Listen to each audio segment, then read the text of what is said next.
లింగ నిర్ధారణ ముఠాల నయా దందానట. ఇంటికొచ్చి స్కానింగ్ చేస్తున్నారట. ఇది చూడు ఎట్లుందో. మీ లోపల పెరుగుతున్న బిడ్డ ఆడ మగ ఎవరని తెలుసుకునేది ఇంతకుముందు హాస్పిటల్లోకి పోయి గుట్టు చప్పుడు కాకుండా చేసేది. ఇప్పుడు అట కాదట, ఇంటికే వచ్చి తీసుకొస్తున్నారట మెషిన్ని. హాస్పిటళ్లపై నిఘా పెరగడంతో రూటు మార్చిన కేటుగాళ్ళు కార్లు బైకుల మీద పోర్టబుల్ మిషన్లు తీసుకొస్తున్నారట. ఇళ్లలోనే పరీక్షలు చేస్తున్నారట.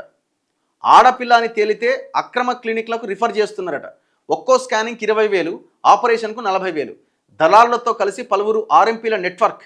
ఖమ్మం, నల్గొండ, కామారెడ్డి, సూర్యాపేట తదితర జిల్లాల్లో అక్రమ దందా. ఇప్పుడు అంత చిన్నగా ఉంటుంది ఆ మెషిన్. ఇది కార్లలో ఎత్తుకొని వస్తున్నారట, ఇండ్ల పెడుతున్నారు. నీకు ఆడపిల్ల అనగానే మరి ఏం చేయాలి, తీసేయాలి. మనోడు ఉన్నాడు ఆర్ఎంపీ డాక్టరు, ఆడికి పోతే అంత అయిపోతుందని ఆడికి పంపిస్తున్నారట. మొత్తం అంతా 60,000 కథం. ఏం అన్యాయం ఇది? ప్రతి హాస్పిటల్కి వెళ్తే లింగ నిర్ధారణ పరీక్షలు చేయడం నేరం అని ఉంటుంది కదా. ఇంతకుముందు హాస్పిటల్లో దందా నడిచేది. ఇక నిఘా ఎక్కువైంది, ఈ హాస్పిటల్లో చేస్తే ఎవరో ఒకరు చెప్తున్నారని డైరెక్ట్ ఇంటికే వస్తున్నారట మిషన్ తీసుకొని.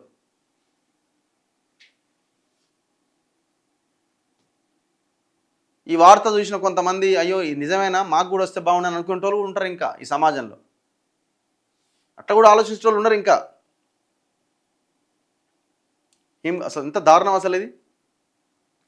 ఈ అక్రమ లింగ నిర్ధారణ దందాలో ఆర్ఎంపీలు, కొంతమంది దళారులు కీలక పాత్ర పోషిస్తున్నారు. గ్రామాల్లో ఇప్పటికే ఆడపిల్లలు ఉన్న కుటుంబాల్లో మహిళ గర్భం దాల్చగానే వారిని సంప్రదిస్తున్నారు. పరీక్షలు, ఆపరేషన్లు రెండూ తామే చేస్తామని ప్యాకేజీలు మాట్లాడుకుంటున్నారు. నిజానికి సాధారణ డయాగ్నోస్టిక్ సెంటర్స్లో ఒక స్కానింగ్కు 1,000 రూపాయల నుంచి 3,000 లోపే ఉంటుంది. కానీ చట్టవిరుద్ధంగా చేసే ఈ పరీక్షల కోసం అక్రమార్కులు 20,000 తీసుకుంటున్నారు.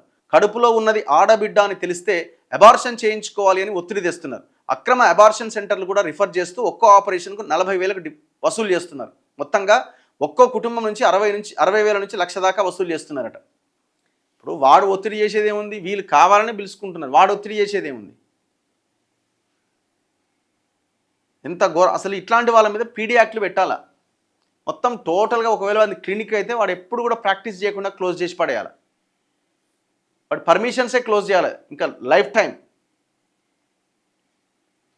ఇగో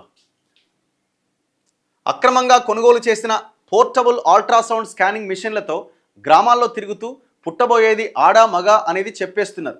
దీంతో రిజిస్టర్డ్ సెంటర్లపైన నిఘా పెట్టి భ్రూణ హత్యలు తగ్గించామని చెబుతున్న ప్రభుత్వ లక్ష్యం నీరుగారిపోతున్నది. పోర్టబుల్ మెషిన్ల ద్వారా చేస్తున్న ఈ అక్రమ పరీక్షలతో పిండ దశలోనే ఆడబిడ్డ ఆయువు తీరిపోతున్నది. ఈ కొత్త తరహా భ్రూణ హత్యల దందా అనేక జిల్లాల్లో యథేచ్ఛగా సాగుతున్నది. ఈ పోర్టబుల్ మెషిన్లు కేవలం ల్యాప్టాప్ సైజులోనే ఉండడంతో ఈజీగా కార్లు, బైకులపై తీసుకెళ్తున్నారు. గ్రామాలు, ఇండ్లు, కొన్నిసార్లు కార్లలోనే ఈ పరీక్షల తతంగం నడిపిస్తున్నారు.